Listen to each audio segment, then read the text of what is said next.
Yo, what's up? Hopefully you guys can hear me okay, but in this video I'll be telling you what you YouTubers should use and should have starting 2024 and so on.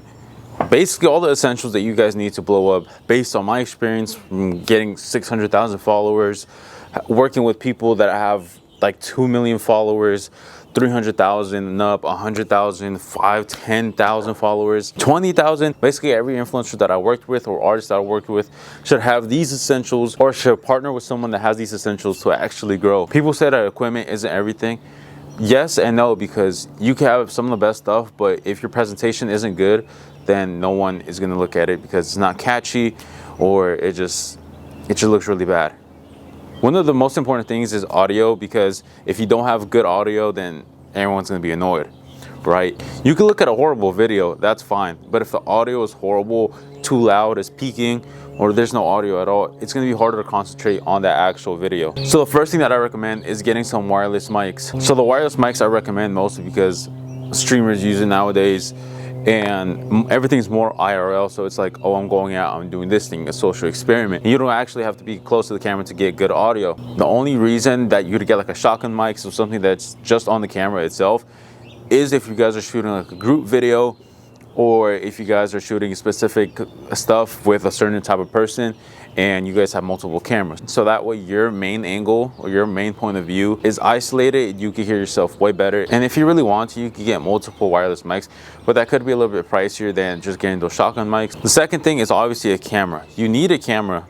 It doesn't matter if it's full frame or APS-C. This right here is an APS-C camera. It's a Canon T6i, which I don't recommend. It's a DSLR. The DSLR is basically an older model of camera, which autofocus sometimes is like not that good. Photos you can kind of always make good no matter what, but video isn't as good. And right now I'm shooting with a Canon R6 Mark II, where if you get it with like the kit lens, it's about $3,000.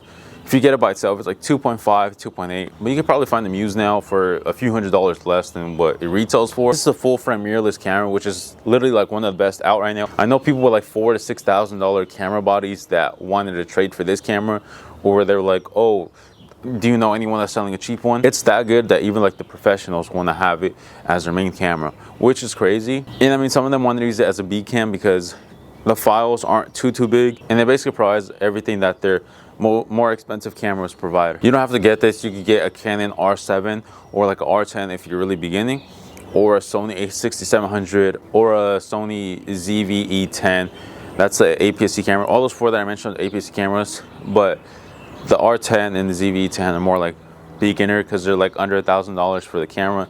If you get it with a lens, about like $1,000 or like $1,200 max. So those two are like the most important thing. And you actually need some good SD cards. If you don't, it's going to be hard to record in 4K, which I recommend doing. 4K 30 is usually good for most of you video creators. If you guys are going to do more slow-mo stuff, go to 4K 60 or 120 if it's available, and 4K 24 if you want to get more cinematic videos. So a good SD card is going to be recommended. So I usually use the SanDisk Extreme Pro, either the full SD or the micro SD, depending on what I'm shooting with. This is DJI Action 2, and this is another thing that I recommend is getting an action camera. This little camera deattaches, and you can attach it to a dual screen or extra battery pack. It isn't waterproof like that, but if you have the little thing itself, that is waterproof. So that can become useful if you guys are going in the water or near water. It shoots 4K up to 120. It has pretty decent quality. It is a little bit older than some other cameras, but you can find these used for like $200, which is a pretty good price for the quality you're gonna get. Or something newer that I have right here is a Insta360 Go 3. This came out maybe a year ago, or like 8 months ago actually. Recently they came out with a black version. It actually has a screen on the back, but this is a different charging case that I got for a video if you guys want to check that out. But yeah, you can flip up that thing and angle your shots if you wanted to. The new Insta360 Ace Pro came out, and it's basically the same thing, but you can't detach it. Think of it more like a GoPro, but you can flip up the screen. It has really good low light. It has like AI features. It's a really good camera. I was thinking about getting it, but I'm like, I already have so many other cameras, so I don't know, I'm debating. And this isn't like my main thing where I'm like, I'm trying to pursue like a camera review channel. It's just more like, this is for the beginners, you know? So if you're a beginner or someone that wants to make this into a full-time thing, like, subscribe, comment something. But yeah, so what do we have so far? A camera, wireless mics, a good SD cards, multiple batteries. My bad, I had an alarm because I have to go somewhere in like an hour. So multiple batteries is like the fourth thing. Fifth thing, like a action camera that you can have that's waterproof. I mean, obviously the lens, you should get a pretty good one, depending on what you're trying to do. If it's more vlogging type style, so get like a wider one. If you got a full frame camera, it's gonna be like a 16, a 15, a 14, a 17 through 35, 40, 50.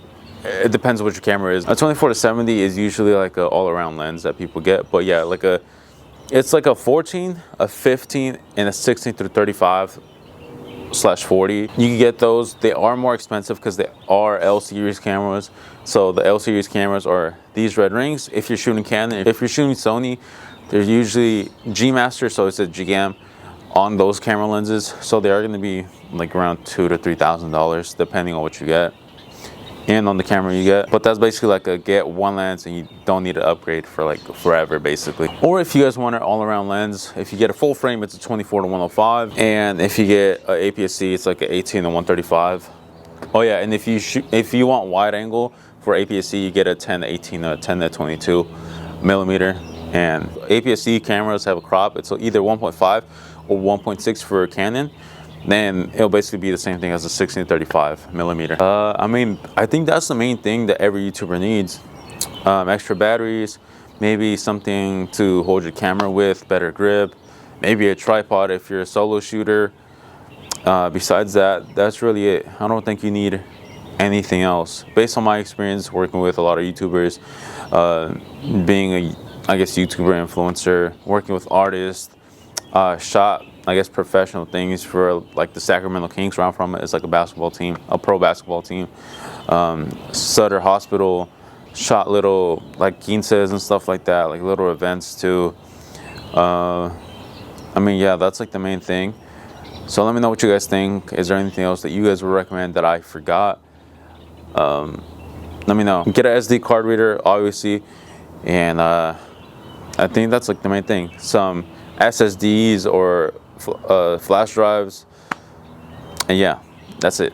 Like, subscribe, comment. I'll see you guys in the next video.